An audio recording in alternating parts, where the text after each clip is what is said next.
سیاسی آزاد باید گردد. زندانی سیاسی آزاد باید گردد. جمهوری اسلامی با هم جناح و دسته نابود باید گردد. جمهوری اسلامی با هم جناح و دسته نابود باید گردد. چیزی که همه با تمام وجود اعلام میکنیم اینه که جمهوری اسلامی با هم جناح و دسته نابود باید گردد. جمهوری اسلامی با هم جناح و دسته نابود باید گردد. زندانی سیاسی آزاد باید گردد. زندانی سیاسی آزاد باید گردد. جمهوری اسلامی با هم جناح و دسته نابود باید گردد. جمهوری اسلامی با هم جناح و دسته نابود باید گردد.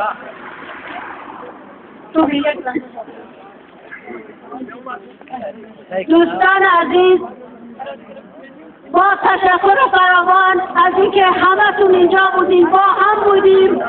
به نظر من این یک شروع خیلی خوبی بود و امیدوارم در تظاهرات‌های بعدی مهم نیست از کدوم حزب و سازمانیم، مهم نیست تعلقات سیاسیمون کجاست، مهم اینه که بر علیه اعدامیم، مهم اینه که بر علیه جمهوری اسلامی هستیم و به عنوان یک انسان که مخالف قوانین ضد بشری جمهوری اسلامی هستیم میتونیم در کنار هم دیگه برای به پایین کشیدن جمهوری اسلامی ایران در کنار هم باشیم و من فکر میکنم نزدیکترین تظاهرات بعدی ما که هممون باید بیایم به مناسبت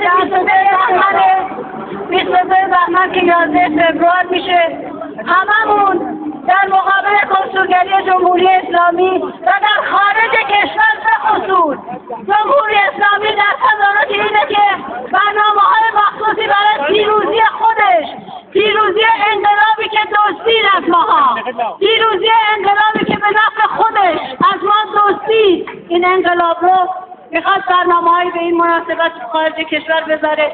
در هر کجایی که هستیم نباید اجازه بدیم که جمهوری اسلامی و یا خارج کشور نمیذاریم مکان امنی برای جمهوری اسلامی باشه.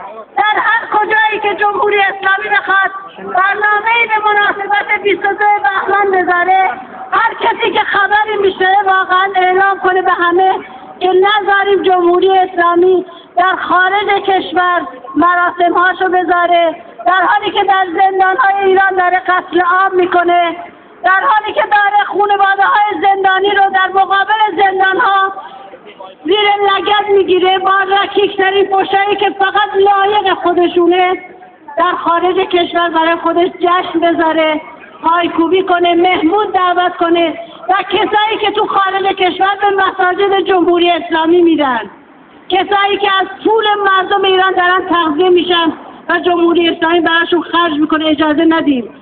جمهوری اسلامی نباید در خارج کشور مکان امنی برای خودش به وجود بیاره، نباید این مکان امن رو باید از جمهوری اسلامی بگیریم و این دست همه ما رو میبوسه و باید مکان و امنی برای جمهوری اسلامی در خارج کشور نذاریم. به امید پیروزی مردم در ایران، به امید آزادی تمام زندانیان سیاسی، به امید اینکه هیچ زندانی سیاسی دیگه وجود نداشته باشه، امیدواریم که تظاهرات بعدی که ادامه این تظاهرات در مرکز شهر اگه اومدین اونجا همدیگه رو میبینیم، اگه نه برای همه شما روز و ساعت‌های خوبی رو آرزو میکنیم و به امید اینکه در جلسات بعد تظاهرات‌های بعدی همه با هم در کنار هم برای به زیر کشیدن جمهوری اسلامی در کنار هم باشیم.